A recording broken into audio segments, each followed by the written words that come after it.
Welcome to my first detecting tips for detectorists.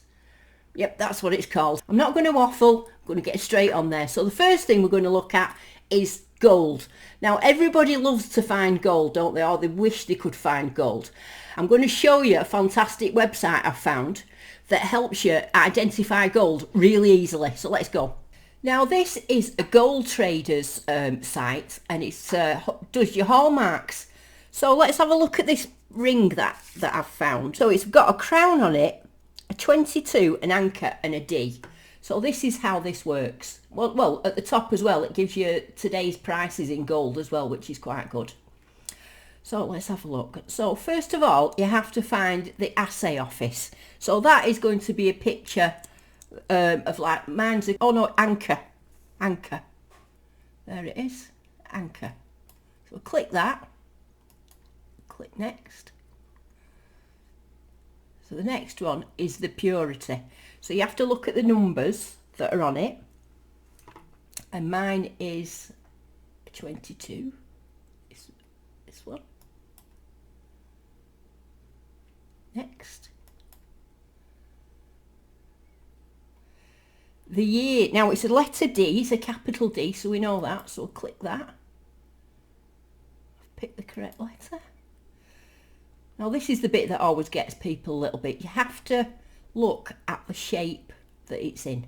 Now this one is a capital D in a square with slightly rounded edges, so I know it's that one.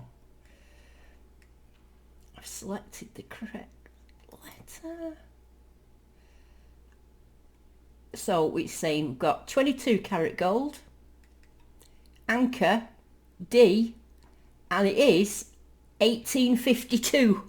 So we know that ring was dated 1852. That's brilliant, that, isn't it? I wish they did one for silver, but they don't. So I hope you find that useful. Now my next section is a question that I got from Ian Morris. So here it is. Now Ian says, "Hi Dawn, sorry to trouble you. I have my first permission. Yeah. Can you tell me what paperwork I need to get going? My permission has said to come back with the paperwork and I'm good to go, but only 2 people on his land and it's all mine. Being a newbie, I don't have a clue of where to get this from. Thanks in advance." Now if you're starting out as a newbie, there's lots of rules in metal detecting that you need to stick to, and if you fancy going on group digs or, you know, having the right documentation to let landowners know that you're the real deal, here's where you need to look. Now this is the NCMD site, which stands for National Council of Metal Detecting. Now this runs a public liability insurance, and for £8 a year, that's all it is, £8 for your membership for the year. It covers your insurance if you want to go on rallies or you're thinking of doing weekenders or going on digs. Landowners like to see it. So it covers you up to 10 million. That's not for injuries for yourself though. I think that's if you leave the gate open and kill somebody's cows or something like that.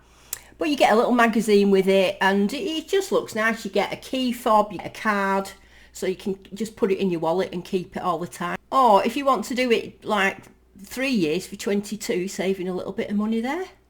So that's what it is. It's on the NCMD. Now this site also has lots of things. Now it's got the code of conduct, which you should always adhere to if you're metal detecting, especially if you're out inland. You know, it's got the do not trespass. Make sure you've always got permission to go on the places.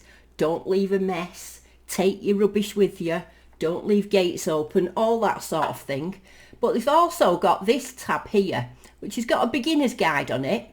It's got treasure laws, things to do if you find a bomb, bones or burials, and hoards and major finds. So, you know, if you look on the beginner's guide, it's got all the basic rules of detecting there now. So you should have a look at that, you know. And at the bottom there, it's got how to record your stuff on the PAS. It's got everything that you would need to as a beginner information. Now on here as well, it's got a permissions agreement. Now some people like to do a permissions agreement. I've got a form here, if it'll appear in a minute. So this permission agreement is between you and the landowner. So Some landowners like that, some don't because it's a bit official. But it really, you know, it's a good thing to have. It makes you look as though you're a legit metal detectorist, following the rules and doing what you should do. So there it is. I think those are used more on down south, or where there's more chance of being, you know, significant fines. I don't use those ones for up here. I mean, usually my landowners usually say, in this voice, because they're farmers, if you find out, love, you can just keep it. That's what they say. If you want it, love, you can just have it. That's what they say, the farmers. So yeah, so if you're a newbie and you don't know where to get a permission letter, or you don't know where to start, go to the NCMD. It's got all the information on there that you need to know. Okay, so let's moving on quickly. Let's now to the next section. So I've had some very, very kind gifts this week that people have actually drawn for me. So I'm going to show you these because I'm over the moon with them, and I've put them in a little frame and everything. It's really nice when people do things for you. So the first one is a picture that Mark Percolator made for me. Now, he's hand-drawn this. It's so good it looks like a photograph, but believe me, he's hand-drawn it. And it makes me look like I'm 28. I absolutely love it. You know, it reminded me when I very first saw it that, you know, a picture of what Henry VIII got of Anne of Cleves. He got this picture from Spain of Anne of Cleves, and he said, yeah, I'll marry her. And then when she turned up, he went, don't like her. So Mark Percolator, thank you very, very much. And then the next one is another picture that's been drawn for me. And this one is of Diggy, and he's beautiful. I absolutely love it. It's just really captured. Now you can't see all the fine detail on the photograph, but it's a beautiful one. Now I know you were asking if Diggy would come on video last time. I said, let's see Diggy. So I said to him today, do you want to come on the video? And he said it was too busy playing with his toy, and he wanted me to do the toy kill sound, which is psst.